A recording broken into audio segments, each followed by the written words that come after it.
અધિક માસના સર્વને જય શ્રી કૃષ્ણ. આપણે દાનનું મહાત્મ્ય અને કયું દાન કરવું એના વિશે જોઈએ છીએ. તો આજે આપણે 11થી પૂનમ સુધી કઈ વસ્તુનું દાન કરવું અને એનું મહાત્મ્ય શું છે અને એ વ્રતને શું કહેવામાં આવે છે એની ભાવના જોઈશું. તો 11ના દિવસે આજે સૌભાગ્ય વ્રત, આજે 11ના દિવસના વ્રતને સૌભાગ્ય વ્રત કહેવામાં આવે છે.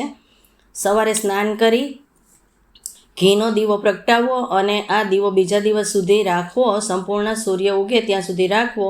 આથી અજ્ઞાનનો નાશ થાય છે અને અજાણતા કરેલા પાપોનો નાશ થાય છે, એવું મહાત્મ્ય છે. 12મા દિવસને અહિંસા વ્રત કહેવામાં આવે છે.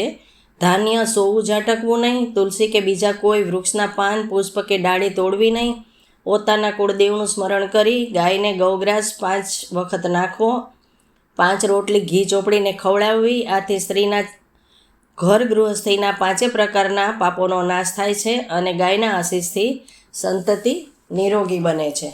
તો આ 12મા દિવસનું. પછી 13મા દિવસે જોઈએ તો 13મા દિવસના વ્રતને સૂર્ય વ્રત કહેવામાં આવે છે. સૂર્યને 12 વાર નમસ્કાર કરવા અને 12 પુષ્પો ચડાવવા. 12 આહુતિ ઘીની આપવાથી ઘરમાં રહેતા દોષો, તકરાર, હુંસાતુસી દૂર થઈ જાય છે. 14મા દિવસને શીલ વ્રત કહેવામાં આવે છે અને ઘરનું આંગણું વાળી, ઘરનો ઉંબરો ગાયના છાણથી લીપી, અક્ષતનો સાથિયો પૂરી, ગૌમૂત્ર ઘરમાં છાંટી, ચરણામૃત લઈ વડીલોને નમસ્કાર કરવા અને સેવા કરવી. આનાથી વંશના દોષોનો નાશ થાય છે.